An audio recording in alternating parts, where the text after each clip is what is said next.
Hello అండి, welcome to our channel. ఈరోజు నేను క్యాప్సికమ్ రైస్ చేస్తున్నాను. క్యాప్సికమ్ వాష్ చేసి కట్ చేసి పెట్టుకున్నాను. మరీ చిన్న చిన్నగా కాకుండా కొంచెం ఇలా కట్ చేసి పెట్టేసుకోండి. తర్వాత దీనికి కావాల్సింది కొంచెం ఇంగ్రీడియంట్స్ అండి. జీలకర్ర, ధనియాలు, క్యాషు, ఎండుమిర్చి, ఇవి అన్నీ డ్రై రోస్ట్ చేసుకొని మసాలా చేసుకోవాలండి. ఇప్పుడు చూపిస్తాను నేను. ఫస్ట్ ప్యాన్ వెలిగించుకొని వేడయ్యాక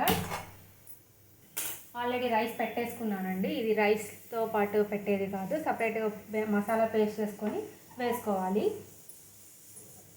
ప్యాన్ హీట్ అయ్యాక ఫస్ట్ జీలకర్ర, తర్వాత ధనియాలు, కొంచెం అవి రోస్ట్ అయ్యాక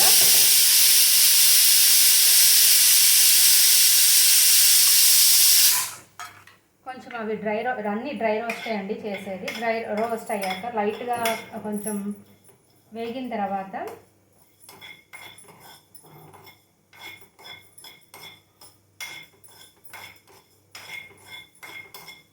ఇవి కొంచెం కలర్ చేంజ్ అవ్వాలండి.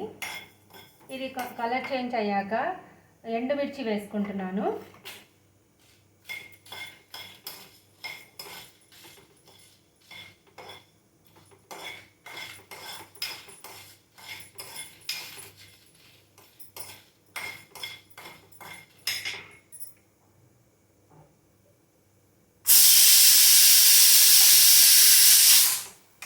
ఎండుమిర్చి వేగిన తర్వాత క్యాషు వేసుకోవాలి. క్యాషు కూడా కొంచెం రోస్ట్ అయిన తర్వాత ఫ్లేమ్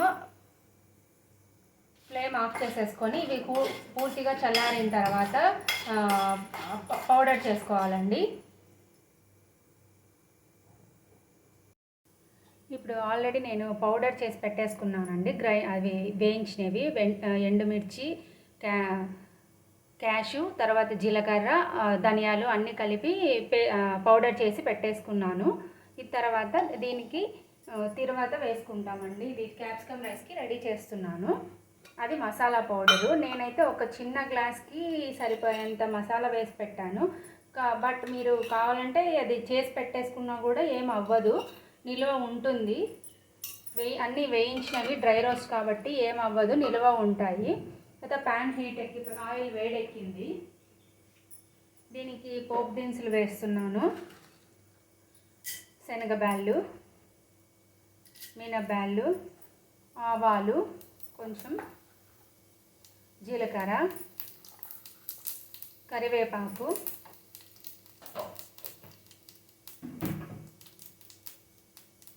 ఇవి కొంచెం లైట్గా రోస్ట్ అయిన తర్వాత క్యాప్సికమ్ వేసేసుకోండి.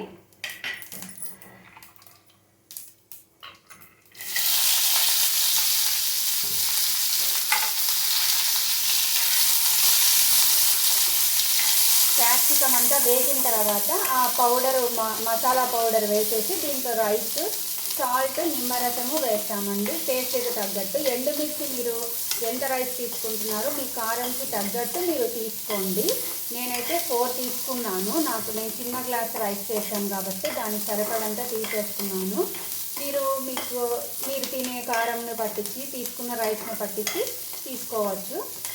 ఇవి వేగాలి. కొంచెం సాల్ట్ యాడ్ చేస్తే తొందరగా వేగిపోతాయి, మాడకూడదు. మాడితే ఫ్లేవర్ అంతా పోతుంది. సో నేను కొంచెం లైట్గా సాల్ట్ వేస్తున్నాను. ఇప్పుడు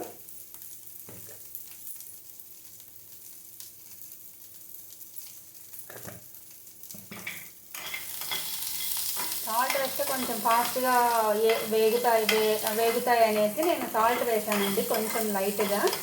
తర్వాత రైస్కి సరిపడంత సాల్ట్ వేసేసుకోవచ్చు.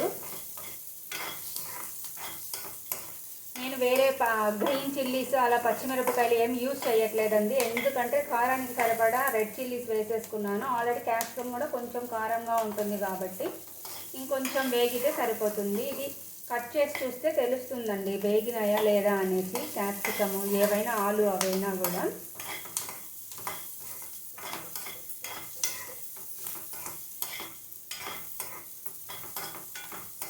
ఇలా ఇవి వేగిపోయాయండి. నేను మసాలా పౌడర్ వేసేసుకుంటున్నాను.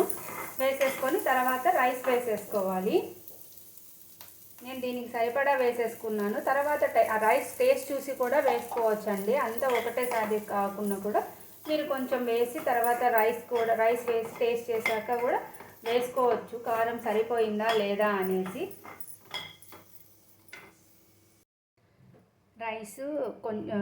రైస్ వేసానండి, ఎక్స్ట్రా సాల్ట్, నిమ్మరసము అన్నీ వేసేసాను నేను ఆల్రెడీ. సో నేను కలిపేసుకుంటున్నాను. చాలా సింపుల్గా చేయొచ్చండి క్యాప్సికమ్ రైస్. కొంచెం ఓన్లీ 4 ఇంగ్రీడియంట్స్ కాబట్టి మీరు ఏదైనా ఎమర్జెన్సీలో అయినా చేసేసుకోవచ్చు. మార్నింగ్ లంచ్ బాక్స్కి, పిల్లలకి లంచ్ బాక్స్ కానీ లేదా ఆఫీస్కి కానీ ఏదైనా మార్నింగ్ ఎర్లీగా చేసుకోవాలి అనుకుంటే కూడా తొందరగా చేసేసుకోవచ్చు.